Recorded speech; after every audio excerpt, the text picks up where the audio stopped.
Hey guys, selamat datang di podcast Asah Diri. Di kesempatan kali ini, kita ngobrol bareng Iggy. Dia adalah founder dari Bipolar Care Indonesia.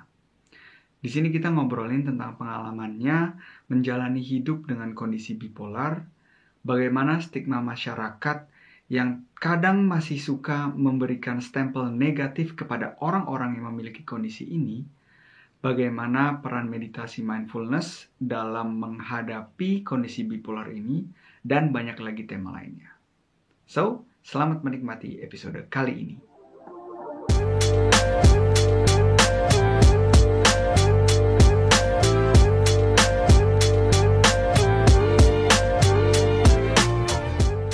Halo Gi, selamat datang di podcast Sesa Diri. Thank you udah nyempetin waktunya.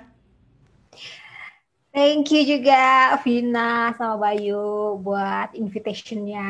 Udah dikasih kesempatan buat share pengalaman di sini.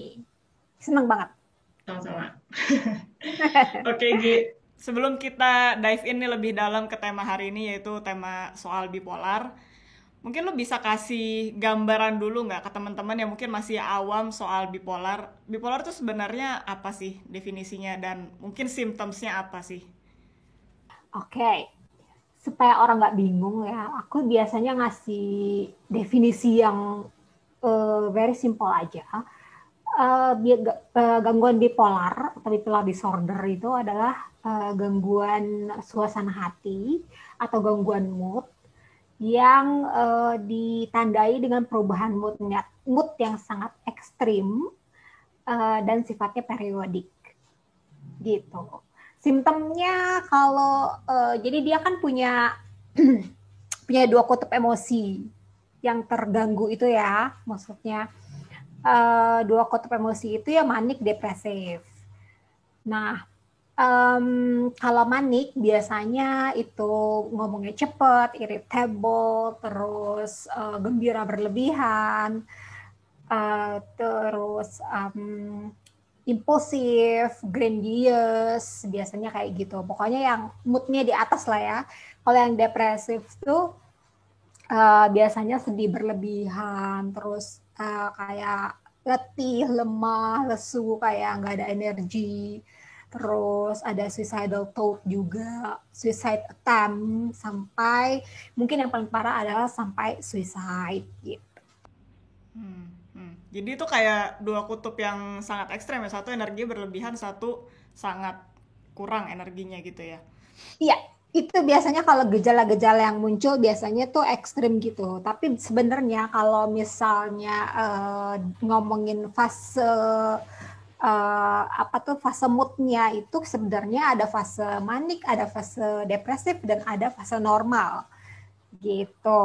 Itu pun kan bipolar ada 3 macam yang sering disebutkan sama orang ya, bipolar tipe 1, tipe 2, sama cyclothymic. Jadi yang tipe 1 itu manik dan depresif. Kalau yang tipe 2 hipomanik dan depresif, kalau yang cyclothymic itu yang lebih ringan gejalanya, tapi biasanya perubahan moodnya lebih cepat gitu. Nah, kalau hipomanik, mungkin kalau manik mungkin orang sudah banyak tahu ya, apa depresi pasti orang udah banyak tahu. Kalau hipomanik tuh yang di bawah manik gitu. Jadi dia lebih ringan, lebih bisa dikontrol. Hmm, hmm, hmm. Ya, berarti mungkin untuk mendapatkan info secara lebih dalam kali ya, karena kita di sini mungkin pengen menggunakan kesempatan ini nggak terlalu ke bagian medisnya. Mungkin buat teman-teman yang dengerin yang pengen tahu lebih dalam lagi, Iki bisa nggak suggest kayak beberapa website atau info di mana teman-teman bisa nyari itu, dan habis dari situ kita bisa masuk lebih dalam lagi ke tentang Igi dan juga tentang ya apa yang Igi lewatin dan pengalaman Igi sendiri. Tapi kalau tentang website info gitu, Igi bisa suggest sesuatu nggak? Gue tuh biasanya eh, bukanya yang paling lengkap sih menurut gue ya IBPF sih. IDPF. International, ya, ibpf.org, International Bipolar Foundation. Itu biasanya itu lengkap kayak ciri-ciri bipolar apa, terus update ntar, karena kan emang apa ya, mereka bukan pusatnya apa ya namanya ya, ya gitu deh. Atau kalau mau mampir ke websitenya Bipolar Care Indonesia juga boleh, www.bipolarcareindonesia.org gitu. Terus kalau mau cari tentang bipolar itu sendiri sebenarnya banyak banget di Google. Oke, berarti di website itu teman-teman bisa cari lebih dalam lagi ya. Dan kalau kita sekarang masuk ke pengalaman Igi sendiri nih, mungkin lu bisa share Gi, awalnya itu lu tuh tahu dari mana atau gimana ya? Pada saat lu tahu lu ada kondisi seperti ini, apakah dari diagnosa yang udah pasti 100% atau karena pertamanya lu sendiri juga ngerasain ada simptom-simptomnya dan lu research sendiri dulu, atau kalau lu gimana Gi? Kalau gue ya mungkin kalau gue dulu sih lebih kayak cemas gitu ya, anxiety gitu, cemas. Terus udah gitu gue pertama kali dibawa ke psikiater tuh kelas 3 SMP. Cuma waktu itu nggak ada diagnosa apa-apa sih. Maksudnya, dulu juga kayaknya bipolar tuh belum begitu itu deh. Belum begitu populer gitu kan. Even tahun 2013 ketika Bipolar Care Indonesia dibentuk gitu ya, waktu itu istilah bipolar disorder itu belum banyak orang yang tahu tentang apa itu bipolar gitu. Nah, lanjut ke journey gue, akhirnya pas 3 SMP itu gue dibawa ke psikiater, dikasih farmakoterapi atau obat, tapi obatnya tuh nggak cocok gitu. Terus akhirnya itu yang bawa nyokap ya, waktu itu maksudnya my parents gitu. Nah, waktu itu karena my parents takut gitu ya, takut ya, karena waktu itu sempat kram leher. Terus jadi nggak dibawa ke psikiater lagi. Jadi sempat struggling sampai tahun 2013. Baru gue tuh nyokap suggest lagi untuk kayak pergi ke psikiater. Terus di assessment selama beberapa kali pertemuan gitu. Baru didiagnosa bipolar disorder. Gitu sih. Ya itu assessment-nya ditanya di interview pengalaman, maksudnya ya pengalaman apa gitu di masa lalu, apa yang dirasakan dan sebagainya. Mungkin dari situ ada gejala bipolar yang mungkin itu yang jadi kesimpulan dokter untuk mendiagnosa gue sebagai ODB, orang dengan bipolar gitu. Itu sih cukup telat ya, tapi actually bipolar juga pada saat itu juga belum begitu populer sih. Jadi ketika gue didiagnosa tuh gue udah kayak relief gitu. Kalau orang kan kayak denial gitu ya, kalau gue kayak lebih relief sih, karena gue udah terlalu struggling, udah terlalu lama gitu. Nggak ngerti nih gue kenapa ya, kayak mood gue naik turun apalah segala macam, kayak kok gue susah banget happy, nggak kayak orang lain, kok gue kayaknya beda, kok gue suka nangis tapi gue nggak tahu sebabnya kenapa, kok gue tiba-tiba bisa melakukan hal yang impulsif yang bisa membahayakan diri gue sendiri. Terus gue baru menyadarinya later gitu ya, kayak gitu-gitu sih. Gue sempat struggling banget gitu. Jadi ketika pas didiagnosa, gue bipolar, oke. And then psikiaternya juga kasih insight bahwa ini ada maksudnya kayak it's okay, ada jalan keluarnya. Apalagi sekarang gitu ya, banyak banget additional terapi gitu selain farmakoterapi gitu, banyak banget pilihan terapi yang bisa dipilih sama orang dengan bipolar. So generasi sekarang kayak lebih beruntung sih menurut gue. Iya, soalnya informasi juga lebih banyak ya, dan mungkin lu lega juga karena ini Gi, karena setelah lu tahu kan jadi ya tahulah mesti melakukan step apa selanjutnya dibanding lu no idea kan ini apa gitu. Iya, betul. Tadi lu udah sempat nyinggung beberapa kali soal bipolar care. Mungkin lu bisa ceritain ke teman-teman sebenarnya bipolar care ini tuh terbentuknya kapan dan kenapa sih lu mendirikan ini, dan visi misi apa sih yang pengen lu bawa dengan lu membentuk bipolar care ini? Bipolar care tuh dari 2013.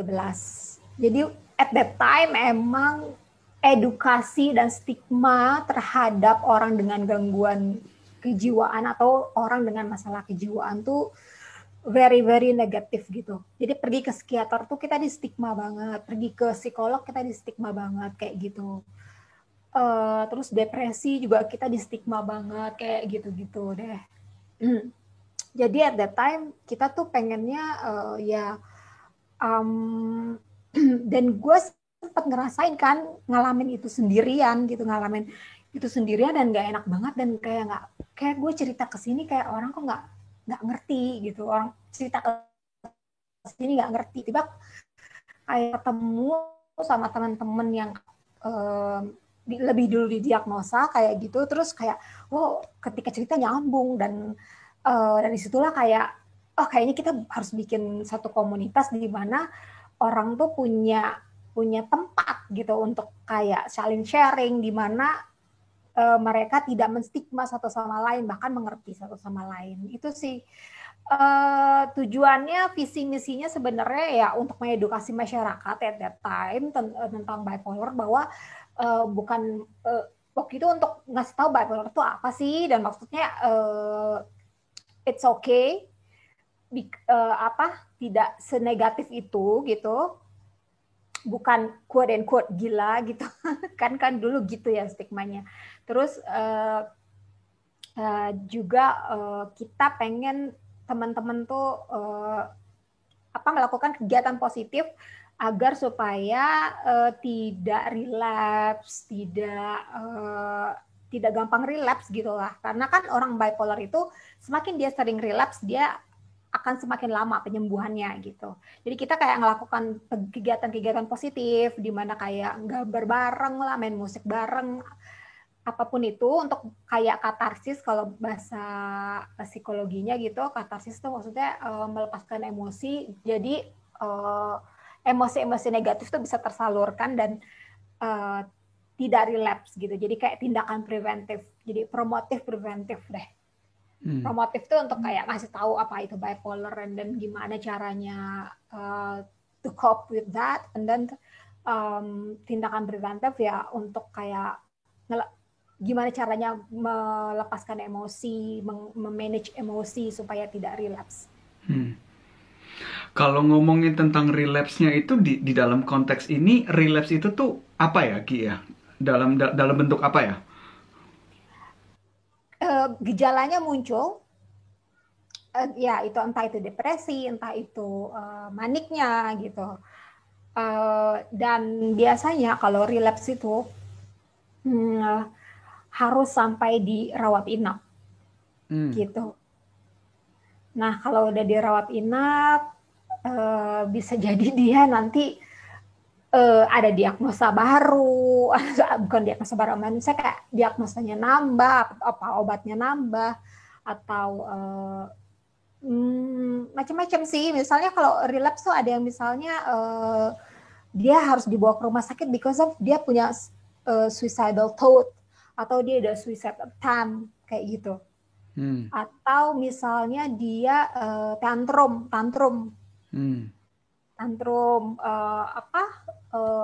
kayak ngerusak barang kayak gitu. Ada yang kayak mecahin kaca mobil lah kayak gitu-gitu sih, atau mau kabur kayak gitu. Terus kayak nggak tidur gitu, bisa sampai 10 hari nggak tidur kayak gitu. Itu sih relapse tuh kalau gejalanya muncul, dia kayak kambuh gitu. Iya, ya karena gue cuma kenal kata relapse itu tuh di dalam konteks misalkan Zuh tuh apa ya, Vin ya? kecanduan, misalnya kecanduan narkoba berarti relapse-nya ya lu pakai narkoba lagi, kecanduan alkohol berarti relapse-nya ya pakai minum alkohol lagi gitu kan. Dan itu adalah satu hal yang tetap si orang ini meskipun kadang-kadang ya juga tidak bisa dikontrol, makanya namanya juga relapse, tapi tetap itu adalah satu hal yang seseorang lakukan secara proaktif, antara misalnya makan narkoba atau minum alkohol tadi gitu loh. Sedangkan kalau di dalam konteks ini, di mana perasaan-perasaan itu muncul dan gejala-gejala yang barusan Iki juga share itu muncul, itu kan adalah sesuatu hal yang muncul dari dalam ya, yang orang juga kadang ya sudah terbawa atau tertelan dari ombak perasaan yang muncul dari dalam itu sendiri gitu kan. Jadi itu adalah relapse dalam konteks seperti ini. Iya. Ya. Relapse tuh kalau misalnya tadi kayak mau di-compare sama yang narkotika gitu ya, itu kalau misalnya dia sudah membahayakan dirinya sendiri atau membahayakan orang lain. So dia harus dibawa ke hospital and then stay.